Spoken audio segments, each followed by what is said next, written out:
Olá, eu sou o Pai André Luiz, sacerdote dirigente da Casa de Oração Pai Oxalá. E hoje estamos aqui, eu e a minha esposa, Aninha de Oxum, para falarmos sobre finalizarmos, o assunto doutrinação, intitulado Doutrinação 5, é o nosso capítulo 25º do livro Nossa Umbanda 2023. O que nós vamos estudar, o que nós vamos conversar neste encontro é uma opinião, é um estudo da Casa de Oração Pai Oxalá. Então, caso o seu pai no santo, a sua mãe no santo, tenha opiniões divergentes, ela está correta, ok? Vamos lá então. Continuando o nosso assunto, que era do capítulo 24, nós estamos falando sobre doutrinação, como nos comunicarmos com os espíritos, que são espíritos obsessores ou espíritos comunicantes. Como é que nós devemos proceder? Já vimos várias formas de manifestações, várias formas que eles vêm e se manifestam. E agora nós vamos falar das entidades que adotam o silêncio. Imagina só, existem espíritos que adotam o silêncio, recusam-se a falar. E não é difícil ocorrer este fato nas casas, nos terreiros. Porém, cabe ao doutrinador, sempre de forma muito amorosa, e utilizando aquelas técnicas da psicologia social, trazer o estímulo ao diálogo. É muito importante que se estabeleça o diálogo. Existem alguns fatores que impedem esse diálogo. Alguns fatores que impedem a entidade a falar. Mas mesmo assim, o doutrinador deve estar sempre atento para identificar quais são estas dificuldades que podem vir a dificultar o diálogo ou impedir a fala do espírito. Por análise das relações físicas do médium, é possível a identificação de alguns fatores. Entre eles, existe aquele espírito que ele deixou o corpo físico e carregou consigo os condicionamentos do equipamento da fala, e neste caso, mesmo sendo mudo enquanto a alma estava encarnada, carrega os mesmos sentimentos. Ele acha que ainda é mudo. Ele carrega as mesmas sensações. A sensação de mudez. Carrega da mesma forma os seus defeitos e as suas virtudes. Aquele que sofreu a prova da mudez na forma de encarnado, se não é assim esclarecido, vai continuar se expressando ainda por gestos, por trejeitos, por sinais, com os mesmos recursos que se utilizava aí enquanto ainda estava encarnado. Muitas vezes, eles são levados aos terreiros para entender que já não carregam aquela prova de mudez, que a prova que carregou era apenas um condicionamento temporário daquela vida, daquela existência, e agora, na vida eterna, não há necessidade, não tem por que carregar esta prova. E nestas reuniões espirituais, nesses trabalhos, nos terreiros, nas casas espíritas, nós os identificaremos por estes sinais, esses trejeitos, pelo esforço que emprega para fazer, para que ele consiga ser assim compreendido, entendido, o esforço que ele vai fazer para ele se comunicar, mesmo sem usar o aparelho fonador. Se não fala por decisão própria, ou se não fala por não querer ouvir, muitas vezes ele não fala porque ele não quer ceder à possibilidade de mudança de sua atitude mental. Nesses casos, o mais aconselhável é que o doutrinador deixe-o à vontade. Entregue ao socorro da equipe espiritual, até que ela possa retornar com condições de comunicação através da fala. Muitas vezes, esse espírito vem até a casa, vem até o terreiro, mas não consegue falar. E nós, como umbandistas, como espíritas, como médiuns doutrinadores, temos que dar a oportunidade dele se manter calado, se assim ele o quiser, e entregarmos as forças espirituais. Ele poderá se redimir, indo ao encontro de espíritos socorristas e retornar numa próxima oportunidade e trazer consigo o dom da fala. Podemos identificar o espírito comunicante quanto ao seu gênero. Muitas pessoas dizem: ué, do que ele morreu? Quem ele é? Por quê? Qual a sua idade? Qual a sua raça? A qual ele se desligou do corpo físico? Mas esta identificação, que muitas vezes nós entendemos como importante, para a espiritualidade, para o espírito, isto é desnecessário. Muitas vezes somos nós que queremos saber quem é, da onde veio e por que veio. Mas essa informação não tem relevância alguma.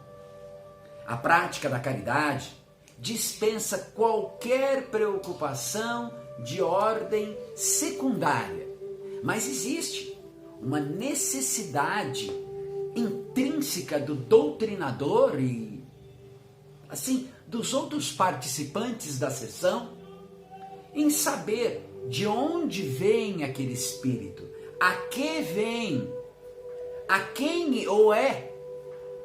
Isto acontece de forma natural e serve, muitas vezes, para facilitar o nosso entendimento, para facilitar a comunicação, o nosso diálogo.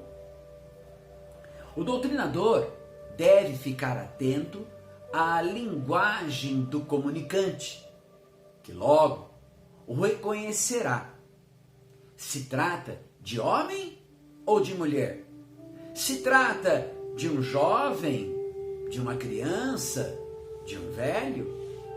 De acordo com as atitudes, de acordo com a fala, de acordo com os trejeitos, poderá sim ser entendido qual a situação que aquele irmão se encontra.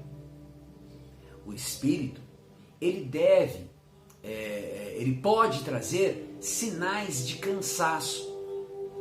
O espírito pode trazer sinais de revolta, de dor.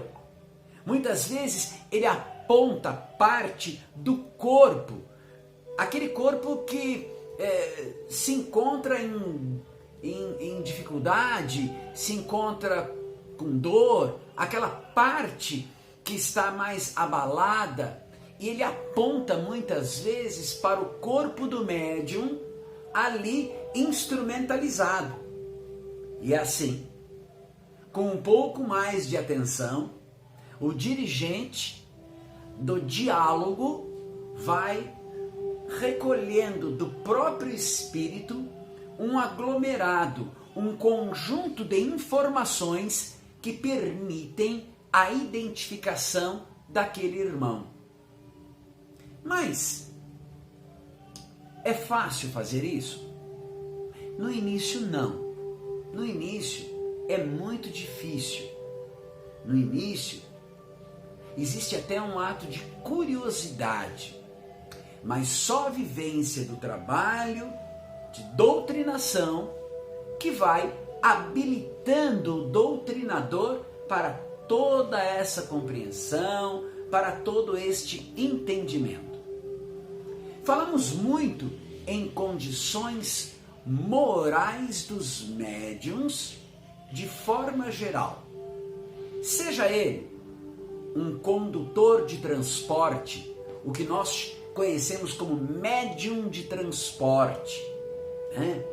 Seja ele um doutrinador, seja ele um médium que esteja mantendo o padrão vibracional da casa, entre outras funções que existe dentro de um terreiro, que existe dentro de uma casa espírita. Mas quando nos referimos a esta conduta, não estamos nos referindo a gêneros. Quando falamos em condições morais, não tem nada a ver com gênero, se ele é um heterossexual, um homossexual, um bissexual ou um transexual. Muitas vezes isso acaba ficando enraizado em nós. Ué, será que uma pessoa que tem uma vida sexual não condizente com aquilo que nós acreditamos que seja certo? Será que ela tem moral para atender, para conduzir um diálogo? Muito bem. O que é certo e o que é errado? Quem pode dizer o que é certo e o que é errado? A única coisa que nós sabemos e a única coisa que nós podemos afirmar que são as palavras do Mestre, que o correto, que o certo é o amor. Ele nunca disse em heterossexualidade, homossexualidade, bissexualidade ou transexualidade. Ele só disse em amor. E amor é algo que abrange todos os gêneros. Então não há o certo e não há o errado. E há apenas o amor. É preciso saber que o espírito não alimenta qualquer tipo de censura, qualquer tipo de preconceito, porque é da essência do espírito, é da sua essência apenas a caridade. Emmanuel nos diz em Fonte de Vida: não troques a realidade pela aparência. Respeitemos cada realização em seu tempo e cada pessoa no lugar que lhe é devido. Palavras de Emmanuel. Certa vez, ao responder uma pergunta feita a esta questão, uma pergunta feita por um homossexual, Carlos Embasachi explicou que mediunidade nada tem a ver com o comportamento social das criaturas. Qualquer pessoa pode ser médium, independente dessas situações tão irrelevantes, essas situações insignificantes. Trabalhar em desobsessão como médium, ou mesmo como um medianeiro doutrinador, ou qualquer outra especificidade mediúnica, é irrelevante ser homossexual, bissexual, heterossexual ou transexual. O que é preciso é reunir condições morais que deem ao médium, como o doutrinador, a autoridade real e não a autoridade aparente sobre os espíritos obsessores com os quais vão tratar nas reuniões mediúnicas. Do contrário, eles não os respeitarão, como não respeitam igualmente os polígamos, os adúlteros, os machões, os sabichões, os prepotentes e outros qualquer que não reúnam as condições morais que tais tarefas requerem e que garantem o equilíbrio, garantem o êxito dessa atividade num templo espírita, num terreiro que desempenha verdadeiramente a sua missão, a missão do auxílio, a missão da ajuda, a missão de estender as mãos, assim como o Criador faz conosco, todas as vezes que nós entramos em desalinho. Mas e o socorro espiritual? Como o orientador, o espírito que se queixa de dores, que se queixa de trevas, ou que se confessa em desespero, ou simplesmente ignora a sua situação. Sob o título Socorro Espiritual, André Luiz nos conta um caso de doutrinação que começa com o comunicante dizendo assim: estou doente, desesperado. E ao orientador, sim, todos nós somos enfermos, mas não nos cabe perder a confiança. Somos filhos do Pai Celestial, que é sempre pródigo em amor. E aí a mesma entidade dá um tom à conversa e logo pergunta: você é padre? Responde habilmente o doutrinador: não, sou apenas seu irmão. Reage a entidade agressiva: mentira, nem o conheço. Mas completa o dirigente a sua frase anterior: somos só uma família. Somos uma família só, perante e à frente de Deus. O diálogo então continua até que o enfermo rebelde começa a ceder ao tom amoroso e sincero da argumentação tranquila do doutrinador, prorrompendo-se em lágrimas. A essa altura, comenta André Luiz, via-se, porém, com clareza, que não eram as palavras a força que convencia, mas sim o sentimento irradiante com que eram estruturadas. Vale observar ainda que o doutrinador evitou, apesar de provocado, revelar a sua cor religiosa, ou seja, não mencionou qual era a sua religião, a sua religiosidade, para não criar constrangimento ao comunicante.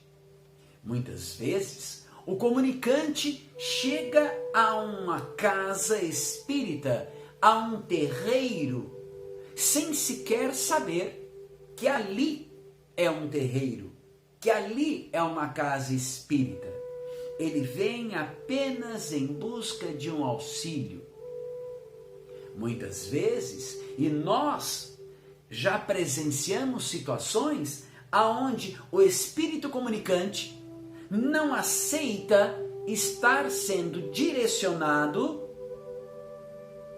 por uma entidade que se o traveste de preto velho.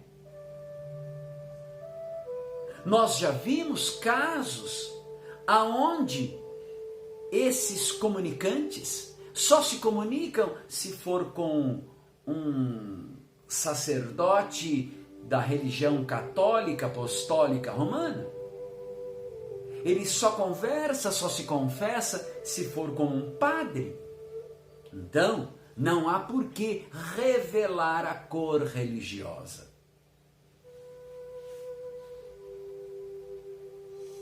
O importante é que ele consiga, sim, se comunicar e ganhar o auxílio, o amparo e galgar a cada escala evolutiva, se libertando desta terra, desse corpo que tanto lhe traz peso. Ou seja, bem mais que palavras, temos que orientar com energia. Temos que orientar com confiança. Temos que orientar com amor, com luz. Temos que orientar com as palavras de Deus. Muitos espíritos se dizem presos, se dizem algemados, acorrentados, tolhidos de suas forças. Isso ocorre porque ele está sob o controle das entidades espirituais dirigente do próprio ambiente. Aquele ambiente fluido intencionalmente preparado para este fim. Quando inicia-se um trabalho de doutrinação mediúnica, toda uma egrégora é preparado naquele ambiente. São fluidos intencionais que são emanados para este fim, para a doutrinação. São as amarras, estas amarras são, na realidade, do próprio sentimento que perturba e de forma alguma os espíritos socorristas irão intervir para apertar ou para afrouxar as amarras, uma vez que elas são produtos das escolhas do espírito obsessor. Deixamos sempre muito claro que essas algemas, essas amarras, essas correntes são produzidas pelo próprio espírito obsessor, que em contato com esses fluidos das casas, dos terreiros, eles se sentem amarrados. Mas essas amarras são produzidas por ele mesmo. Então nenhum socorrista, nenhum espírito vai apertar essa amarra ou vai afrouxar. Depende do próprio espírito entender e ele mesmo se soltar desta prisão. São as amarras do seu próprio sentimento que o perturbam. Então, os espíritos socorristas não vão intervir naquilo. A obsessão não só ocorre, a desobsessão não só ocorre nas sessões mediúnicas. Uma vez que somos médium todos os dias, e o dia todo. Olha que interessante. Somos médiums todos os dias e o dia todo. São muitos os casos em que os espíritos encarnados foram evocados durante outros eventos, como por exemplo, durante o sono.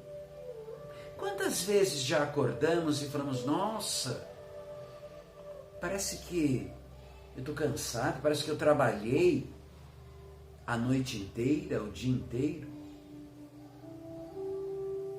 De fato, trabalhou sim. Muitas vezes na desobsessão. As reuniões entre encarnados e desencarnados, esse intercâmbio, ele é permanente.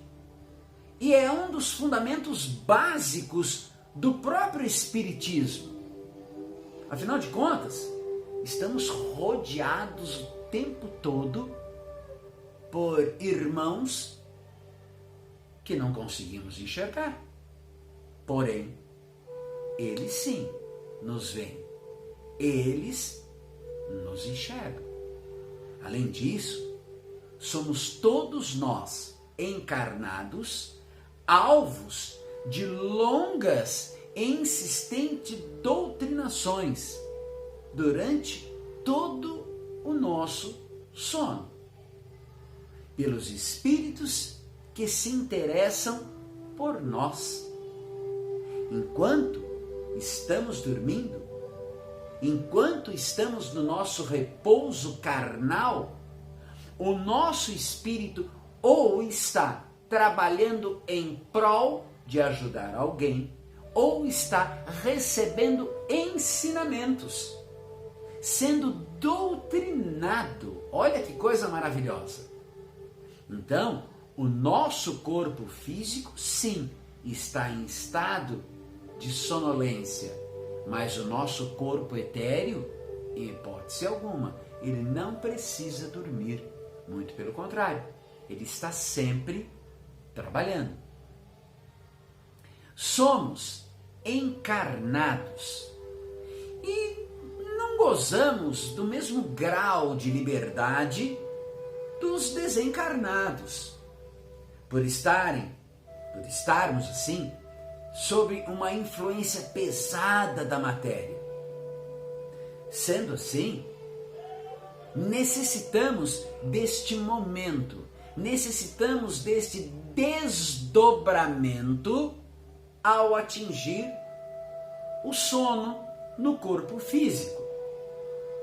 Em alguns casos de uma doutrinação, numa sessão de desdobramento, e que eventualmente tenhamos comparecido nas condições mais ou menos como se recordássemos através de um sonho, de um lampejo. Muitas vezes lembramos de flashes, mas sim, estávamos ali a trabalho de doutrinação, a trabalho em uma sessão de desobsessão. Há casos de doutrinação, como narrado pelo Dr. Bezerra de Menezes em seu livro A Loucura sob Novo Prisma. Foi o de um espírito encarnado que, olha que interessante, um espírito encarnado, que numa dessas reuniões de desobsessão, naquela época, recusou-se a perdoar um outro espírito, porém este desencarnado, num caso de desobsessão, de encarnados para um desencarnado. Como assim? A obsessão, então, não é só de desencarnado para encarnado? Não. Pode acontecer também do encarnado para o desencarnado. E eu, por exemplo, André Luiz, tenho como exemplo algo que aconteceu na minha própria família, enquanto minha avó recebeu a visita do meu próprio avô carnal, depois de desencarnado, que veio pedir-lhe perdão. E ela disse: se tiver que ir para o inferno, eu irei, mas não lhe perdoarei, mesmo você desencarnado.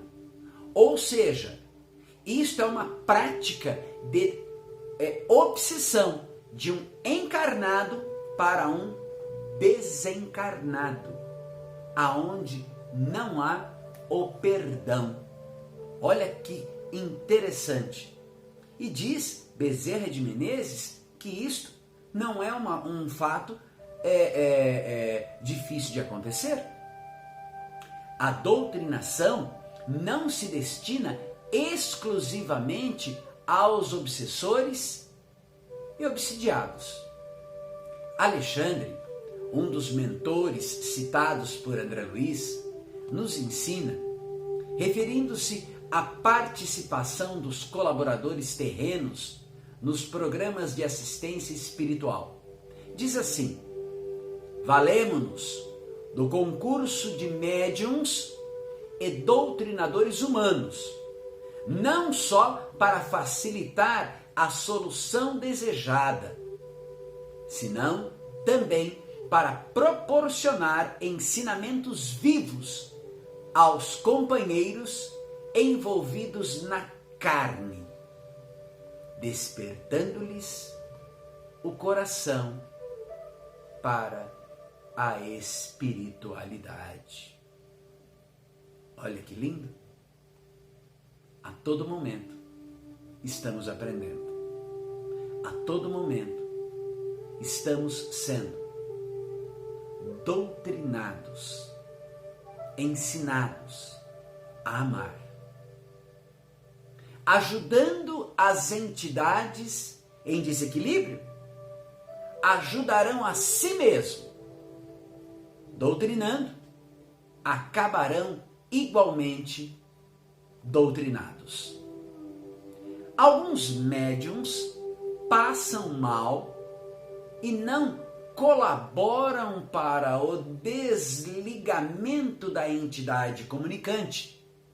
Dessa forma, o doutrinador deve manter toda a tranquilidade, toda a confiança, confiar plenamente na direção espiritual dos trabalhos.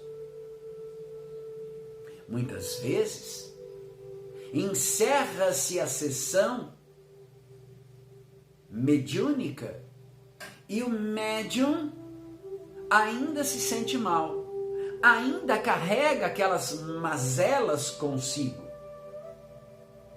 Mas o doutrinador deve se manter estável, tranquilo e confiante.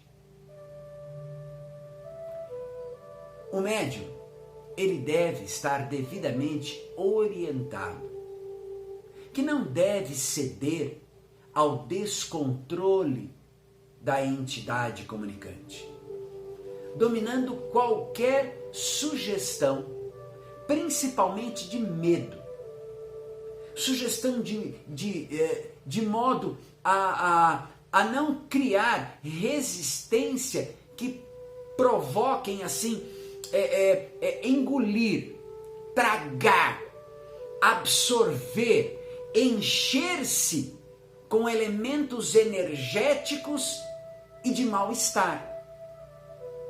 A dificuldade surge também quando o médium não trabalha pela sua evolução moral, não trabalha as defesas energéticas próprias, observando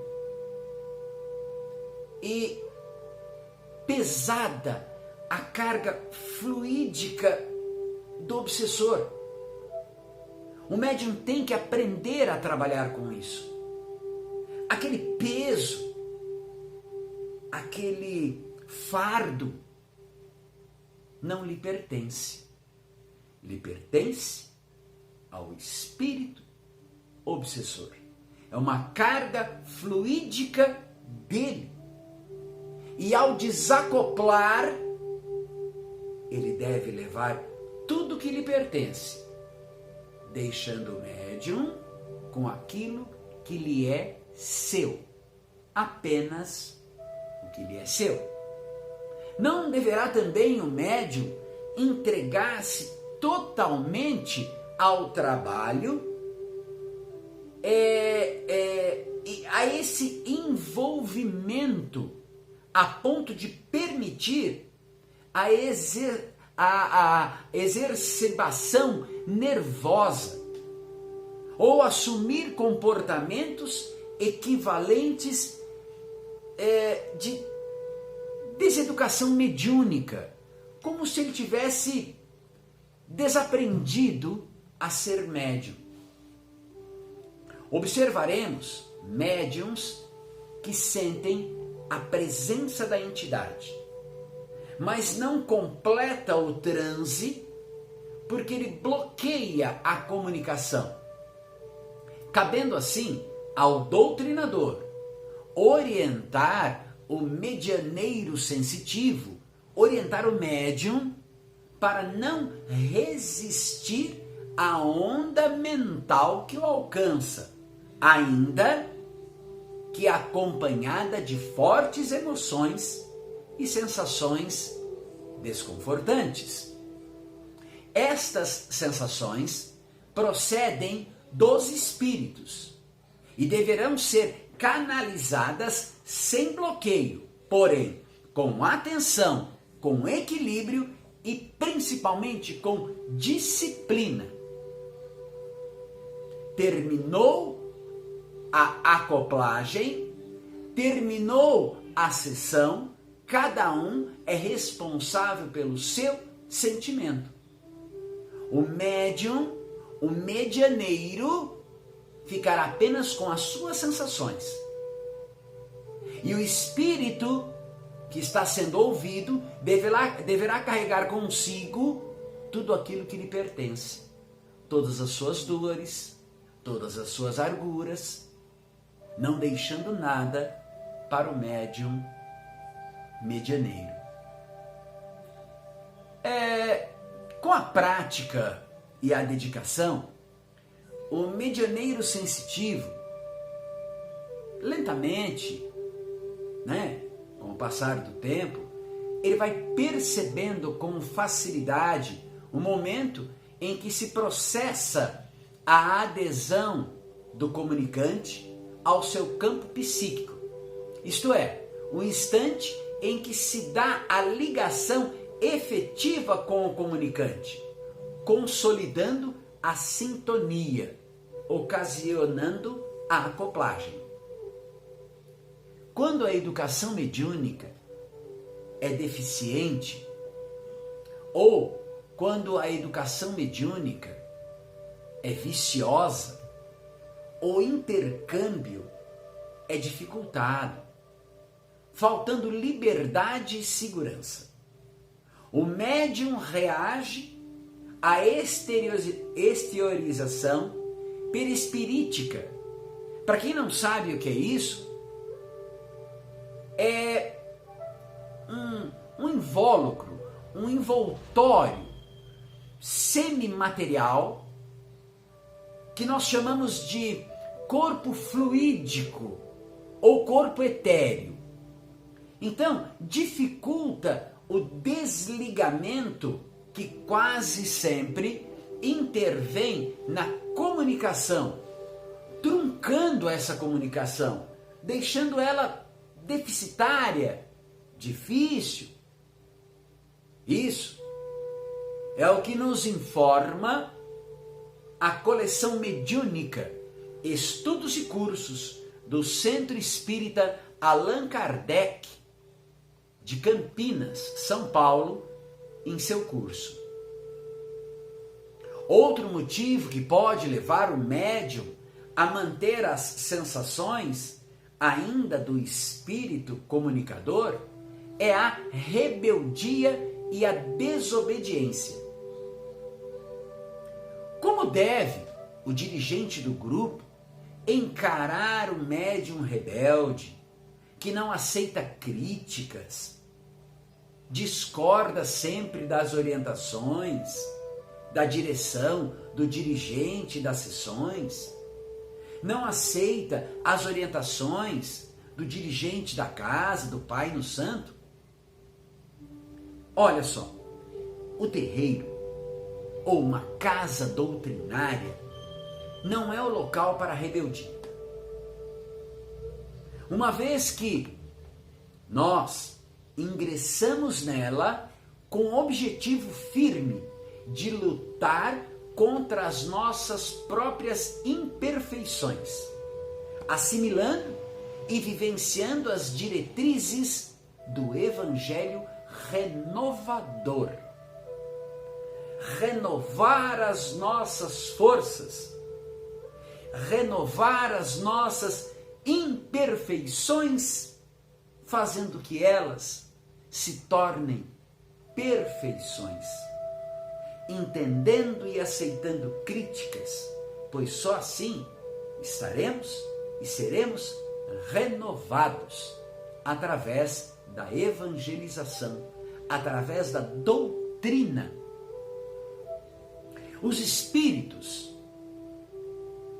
não nos substituem no esforço que nos cabe de trabalharmos a nossa própria transformação. Não vão interferir em nossas atitudes, em nossas escolhas, em nosso livre arbítrio.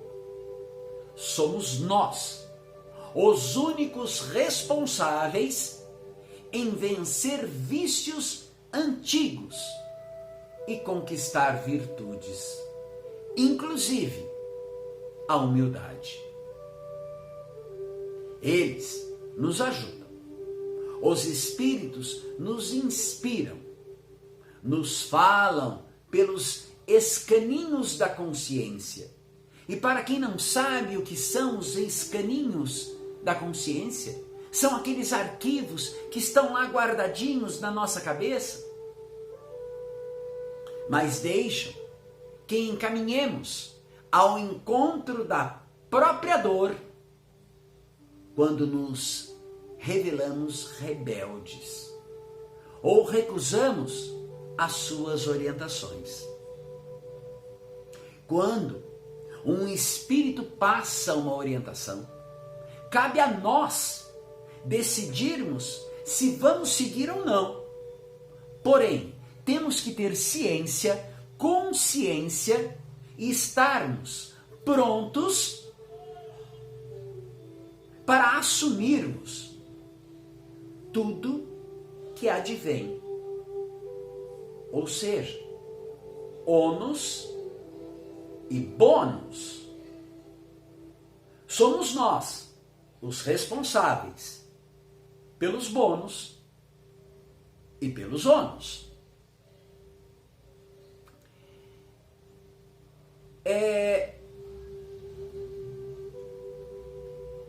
doutrinador, nenhum médium, nenhum trabalhador, seja lá qual a sua função dentro de um terreiro, deve se rebelar contra os estatutos que disciplinam suas atividades. Deve sempre seguir as orientações do seu Pai no Santo, pois ele está apenas reportando orientações que teve dos dirigentes espirituais da casa. Um Pai no Santo, um dirigente, um sacerdote, não toma decisão nenhuma antes de consultar os dirigentes espirituais da casa. Se nós formos, por exemplo, a um ilê, se nós formos a uma roça de candomblé, o Babalorixá, a Ialorixá, ela não vai falar nada para você se ela não jogar os búzios.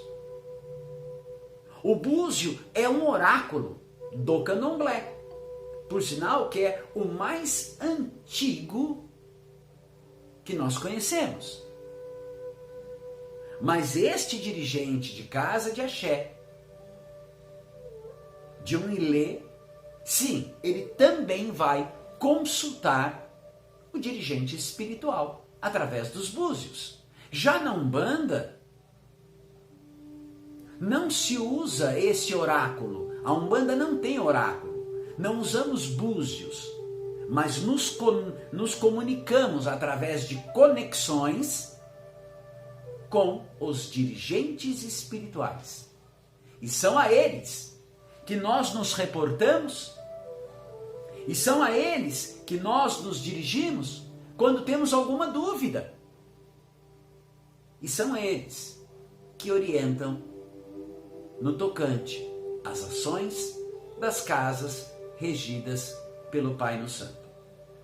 Quando se fala dirigente, Pai no Santo, é apenas um ser humano que se conecta com o dirigente fiel e real da casa, que é o dirigente espiritual.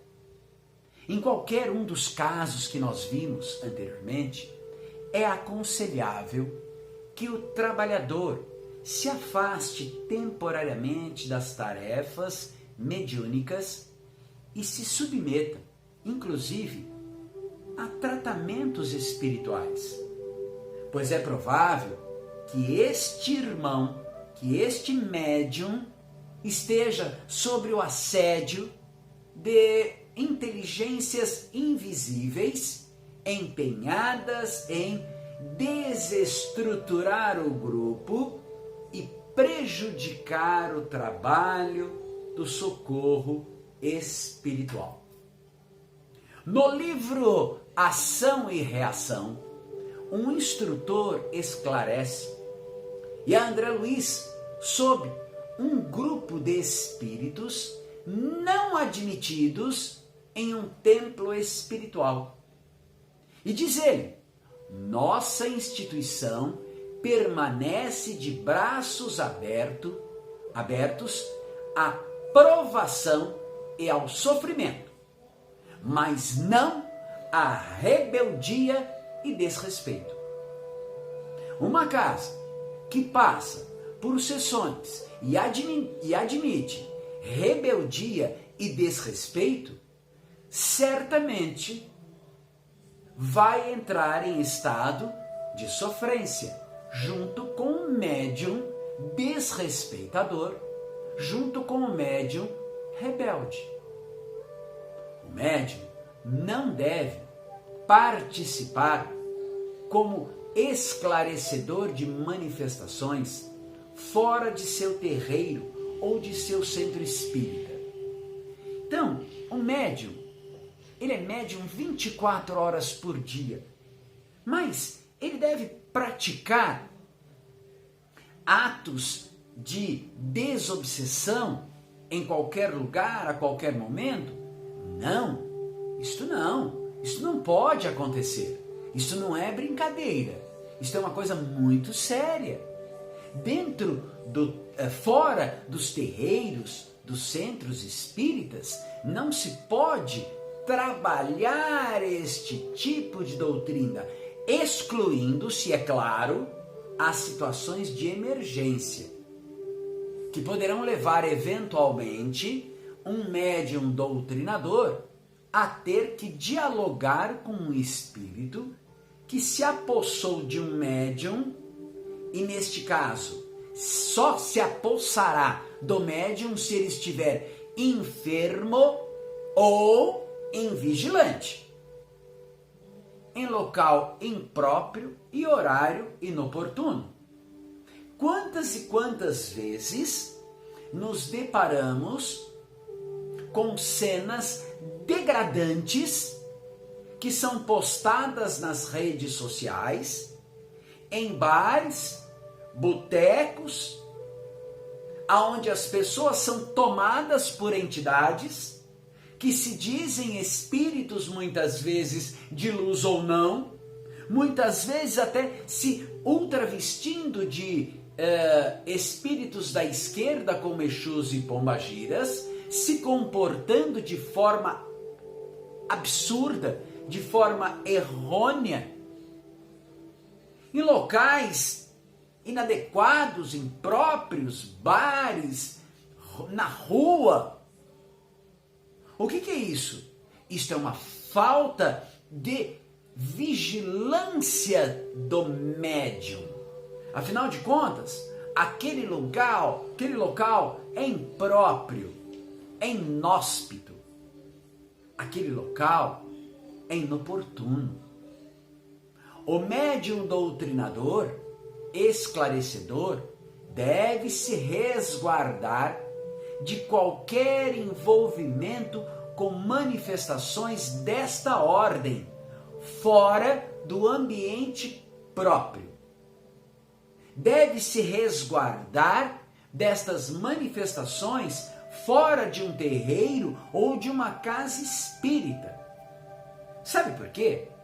Porque no terreiro, nas casas espíritas, são esses locais, exatamente nesses locais, que existem os assentamentos, os pontos de firmeza, os pontos e focos de luz, os portais, as equipes espirituais, os socorristas, os guardiões que estão apostos para o trabalho e a vigilância. As mesmas orientações que os espíritos responsáveis dão aos médiuns valem para o médium doutrinador. E o médium doutrinador, é aquele que detém, sem dúvida nenhuma, a maior fatia de responsabilidade nesse serviço de socorro espiritual, porque é ele quem dá o tom na orientação e na condução dos trabalhos. Estamos aqui para prestar serviço e não desserviço. Não deve, portanto, o médium envolver-se com qualquer atividade de coordenação mediúnica que não tenha o respaldo de um terreiro. Não deve o médium envolver-se em intrigas e fofocas, em conversinhas paralelas, em discussões infundamentadas de irmãos da própria casa, porque fulano disse que ciclano falou que o outro não sei o quê. Picuinhas, coisas, assuntos indesejáveis, perdendo tempo maravilhoso de proliferar o amor, de semear a paz, a união. E é no terreiro, é na casa espírita, que temos esse respaldo. É no terreiro, é na casa espírita que vamos nos aprimorar para evitarmos esse tipo de conversa, de maledicência, de malquerência. Porque estes são portais que são abertos a energias nocivas.